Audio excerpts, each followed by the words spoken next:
Hey guys, it's Shadow here, and I'm back with another 6th Gen Wi-Fi battle. Today we have a match against Trevor. This was another match for my stream, and remember guys, if you want to battle me, follow me on my Twitch, follow me on my Twitter. You can request a battle on my Twitter, or when I stream live, you can try to win a battle with me. So looking at his team, I'm definitely afraid of that Exploud, because if it's choice specs, then it hits my entire team hard. The only Pokemon that I have that resists its stab is my Aggron, but Aggron doesn't have the best special defense in the world. Plus, Exploud does have access to Fire Blast, and I am actually a Mega Aggron, so that's going to be a bit interesting. I am invested in max special defense, so I probably could take one Fire Blast or Boom Burst. I'm not sure, but I can't take any more than that. I also have a Gengar, but then again, Exploud does have Scrappy, so the Boom Burst can potentially still hurt my Gengar. So that's a bit unfortunate. Yeah, so another threat on his team is that Porygon Z, because I'm not sure what to expect from it. I'm assuming that it's Assault Vest. I have seen a lot of bulky Porygon Zs lately, so I even have my own bulky Porygon Z, so I'm going to assume that it's Assault Vested. He's also got a Shaman. Not sure what to expect from this thing, but they are pretty fast, so I have to watch out for that. And I'm also scared of that Arbok, because if Arbok set up Coil, then it could be very, very dangerous. It could also be Choice Scarf or Choice Bandit. I have seen some. But yeah, why don't we get started with this match? So I'm actually going to lead off my Donphan, as he's going to lead off with his Arbok. This is actually an advantage to me. Even though I have no attacking EVs, I could still do a ton of damage with an Earthquake. I do have Stealth Rocks on my Donphan, but I don't want him to set up a free coil because my Earthquake's going to do a lot less damage anyway. I know he's going to end up outspeeding me, but you know, whatever. I do get an Intimidate drop, which is also really unfortunate because now my Earthquake is not going to do as much damage, and he does set up a coil. So I'm at -1 attack, and he's at +1 defense, so this Earthquake it probably isn't going to kill. And yeah, as you can see, it's still a 2-hit KO, which I thought was pretty surprising. I was pretty happy about that. He does show me the Aqua Tail, so I knew I could probably live that. He shows me that he's Life Orb, so that's pretty interesting. I actually thought he might switch out, so I decided to go for the Stealth Rocks. Honestly, not the best play on my part, because now this Arbok is still a threat on the field, and I have to switch out my Donphan because I am going to die. I have some investment with my Vaporeon in defensive EVs, as he just goes for the Aqua Tail, and I have the Water Absorb ability, so it's pretty much a free switch in. He goes for the Gunk Shot, and he kills me, which I was really surprised by, because I actually thought I could live one. Really, really surprising there, really unfortunate too. Now I'm going to have to bring in someone fast, like my Crawdont. Now with my Vaporeon dead for no reason, I can just go for an Aqua Jet. I know that's going to kill, even at +1 defense. It turns out it's a crit. I really don't think that mattered. At that range of HP, that Arbok wouldn't have lived, even though he was at +1. He brings in the Shaman now. It's his best counter to my my Crawdon here, so I'm going to be forced to switch. I don't want to take a potential Seed Flare, so I'm going to have to switch out. Most likely go into my the Aggron, because I resist his stab move. Actually, no, I don't resist his stab move. Never mind. Aggron is part rock before it Mega Evolves, so that's going to be a bit unfortunate. Seed Flare does a crazy ton of damage. I was really surprised by that damage. I honestly thought it would do a little bit less, but then again, it was neutral. So I'm going to Mega Evolve here just so I can resist his stab, and if he goes for another Seed Flare, I could potentially live it, maybe hit him with an Iron Head or something like that along those lines.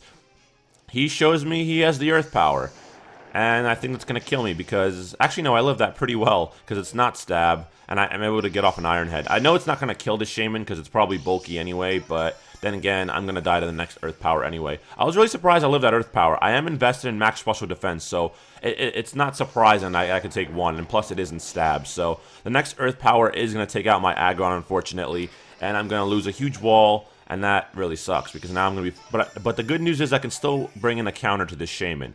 Like I'm going to bring in right now, going to be my Gengar. I have the Sludge Bomb. Actually, no, I don't have the Sludge Bomb. I have the Shadow Ball, but I can bluff the Sludge Bomb because I'm actually not a... I don't have carry Sludge Bomb on this Gengar. I'm actually a sub-disabled Gengar with Hex and Will-O-Wisp. So that's a really unique set, and potentially I can substitute, and that's going to put me in a good spot because now he's going to have to break my sub, and I can potentially burn this thing and hit it. Actually, no, I can't hit it with a... I'm going to be forced to switch, but I can disable him.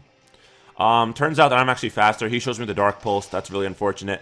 Actually, no, I might not be able to do anything to this Porygon Z other than burn it because I have no... My only attacking move is Shadow Ball, and Porygon Z is normal, so that's really unfortunate. He's actually going to decide to switch out now as I do something. I believe I go for the Will-O-Wisp here as he brings in the Exploud. Kind of a strange play. Not sure what he was expecting there. Maybe he thought I had the Sludge Bomb. but I just go for another substitute. I actually didn't go for the Will-O-Wisp, I'm sorry.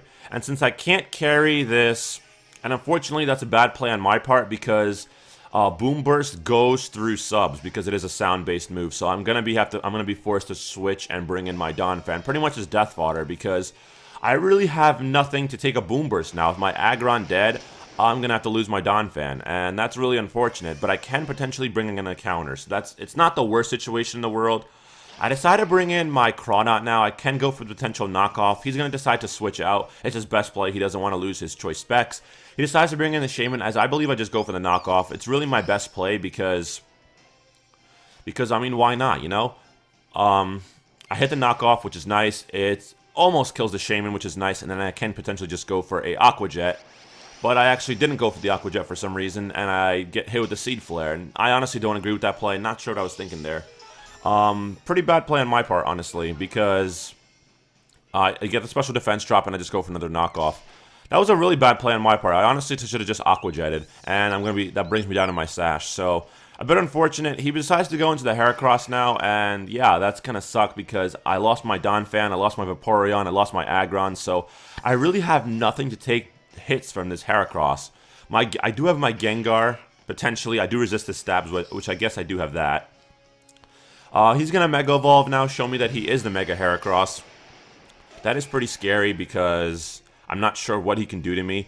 I do resist his stabs, so that's nice. He goes to the Swords Dance. That is actually really, really scary, as he's now at +2 attack. And yeah, even if he resists my stabs and he's at +2, I'm going to be in a pretty bad position. I decided to just go straight up for the Will-O-Wisp. Because I want to half attack this Heracross because it is a huge threat. He goes to the Rock Blast, and that should kill because based on that damage, if he gets maybe like 5 hits, he should kill. But if he doesn't get the 5 hits, I should live. Unfortunately, he does get 4 hits, and he actually gets 4 hits, and he gets a crit on the last one, and that's going to take down my Gengar. Really, really unfortunate there, but I do burn this Heracross, so it's not the worst situation in the world. I decided to bring in my Nidoking now because I am Choice Scarf. I can outspeed him. I just go straight for the Fire Blast. I knew it was going to kill.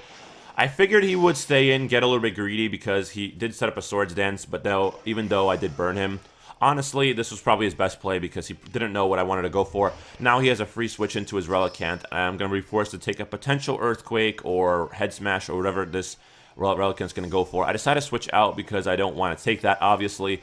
I figured I'd just go into my Crawdaunt pretty much as death fodder, as he's just going to go for the Head Smash. He doesn't miss, unfortunately, and he's going to take down my Crawdaunt. So, yeah, my Crawdaunt's dead now. I believe I have 2 Pokemon left. I'm not sure. But I decided to go into my Nidoking once again. And I can potentially just go for the Earth Power. It's super effective, and it is stab, so that should kill. And, yeah, it does kill. So, that's a dead Relicanth, and he's down another Mon. So, I believe he still has a few Mons left. He still has the Porygon Z, which probably has Ice Beam, so that's going to really suck. Since it's Assault Vested, it could probably take an Earth Power pretty well, I'm assuming. As I go for the Earth Power, and this thing lives with like 2 HP, and he's able to get a Tri-Attack off. Surprised he didn't have Ice Beam there, but I live with like 20 HP, and I'm able to go for the Earth Power. And I'm able to take down this Porygon Z. So the Porygon Z is down, and I believe he's got 1 more Pokemon left, if I'm not mistaken. Yeah, he's still got the Exploud left, and since I am locked into Earth Power, I'm going to have to go for that, and it's pretty much, it all comes down to this. If an Earth Power can kill this Exploud, this is going to be my match. If not, this is going to be his match. So I go for the Earth Power, and the HP goes down, and he lives with like 2 HP. He's able to get off a Boom Burst, and that is going to be the game. So that was a really close match. He gets a crit, which obviously didn't matter. My Nidoking is going to go down, and that is going to be a 1-0 victory in my opponent's favor. So Exploud doing work. Exploud was a huge threat to my team, like I said, but that was still a good match regardless. Had I got a knockoff out on this Exploud, I think I might have won this match, but well, what are you going to do? That was a really cool match. Hopefully you guys did enjoy. If you did, leave me a like, a favorite, and a subscription, and I will catch you guys in the next one. This is Shadow Artie, signing out. Peace, guys.